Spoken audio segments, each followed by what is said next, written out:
السلام عليكم متابعين الأعزاء. خلق الله الحيوان وخصص بعضه على بعض، فقال رسول الله صلى الله عليه وسلم: إن الديك يؤذن، أما الحمار فينهق عندما يرى الشيطان. ولكن يتراود إلينا سؤال دائما وسنجيب عنه اليوم، وهو: لماذا تنبح الكلاب عند سماع الأذان؟ فهل ترى الكلاب شياطين أم هي بداخلها شيطان؟ فالله عز وجل خلق جميع الحيوانات لتسبح له، ولكن في هذا الفيديو مشاهدينا الكرام سنتعرف على نباح الكلب وصراخه عند الأذان، فهيا بنا. ولكن أعزائي المشاهدين، دعما وليس أمرا، لا تنسوا الإعجاب بالفيديو والاشتراك بالقناة وتفعيل الجرس الرمادي ليصلكم كل ما هو جديد.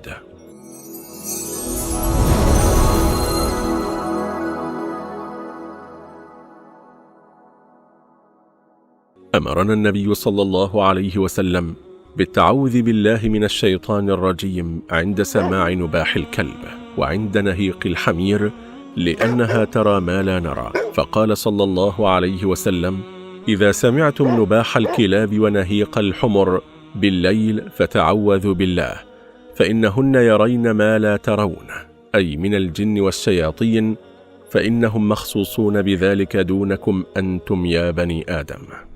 فالشيطان يفر عند سماع صوت المؤذن، وله ضراط وأنين للخوف. عن أبي هريرة رضي الله عنه أن النبي صلى الله عليه وسلم قال: إذا نودي بالصلاة أدبر الشيطان وله ضراط حتى لا يسمع التأذين، فإذا قضي النداء أقبل، حتى إذا ثوب للصلاة أدبر، حتى إذا قضي التثويب أقبل، حتى يخطر بين المرء ونفسه يقول: أذكر كذا واذكر كذا، لما لم يكن يذكر من قبل، حتى يظل الرجل ما يدري كم صلى. فالشيطان يكره صوت الأذان ويخاف منه، فإذا سمعه فر هاربا، فتنبح الكلاب ويكون عواؤها لرؤيتها وهي تنفر. وقد يكون الكلب نفسه شيطان، فالشياطين تتمثل في صور كثيرة من المخلوقات. في صحيح مسلم أن النبي صلى الله عليه وسلم قال: الكلب الأسود شيطان. فالكلب الأسود شيطان الكلاب، والجن تتصور بصورته كثيرا، وكذلك صورة القط الأسود، لأن السواد أجمع للقوة الشيطانية أكثر من غيره، وفيه قوة الحرارة، ولأن الكلب الأسود شر الكلاب وأقلها نفعا. فمتى نبح الكلب سواء عند الأذان أو غيره، فإنه يكون قد رأى ما لا نرى، ومن ثم فيشرع التعوذ بالله عز وجل من الشيطان الرجيم. ولذلك أباح لنا رسول الله صلى الله عليه وسلم قتل الكلب العقور.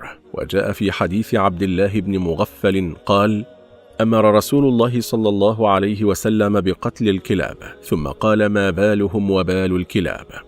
ويباح قتل الكلب العقور، فكل ما آذى الناس وضرهم في أنفسهم وأموالهم يباح قتله، لأنه يؤذي بلا نفع أشبه الذئب، وما لا مضرة فيه لا يباح قتله.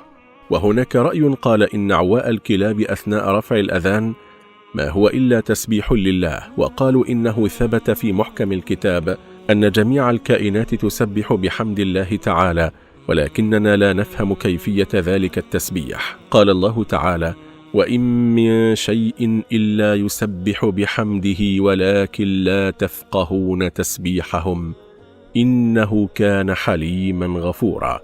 سورة الإسراء الآية 44.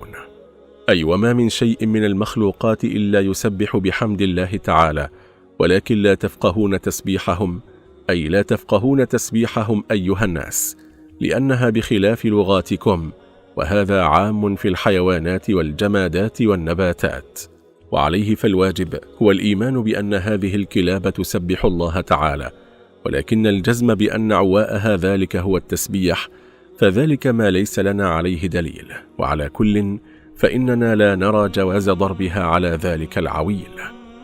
وهناك رأي آخر يفسر أصحابه عواء بعض الكلاب عند سماع صوت الأذان بأن هناك بعض الكلاب تعوي عندما تسمع الأصوات العالية خوفا وذعرا، لأنه يؤذي آذانها ولا تقلع عن العواء إلا بعد انتهاء هذه الأصوات.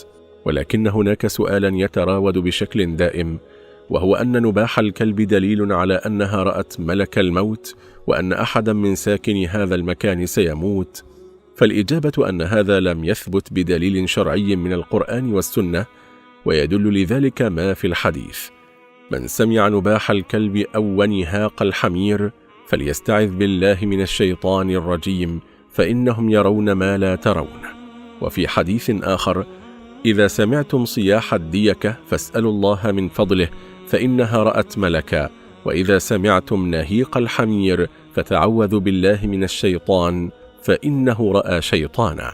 فلن ينهق الحمار حتى يرى شيطانا أو يتمثل له شيطان، فإذا كان ذلك فاذكروا الله عز وجل وصلوا على رسول الله صلى الله عليه وسلم. وأعوذ بالله لي ولكم من الشيطان الرجيم. هذا والله تعالى أعلى وأعلم، وصلى الله وسلم وبارك على سيدنا محمد وعلى آله وصحبه أجمعين. دمتم في رعاية الله وأمنه، والسلام عليكم ورحمة الله وبركاته.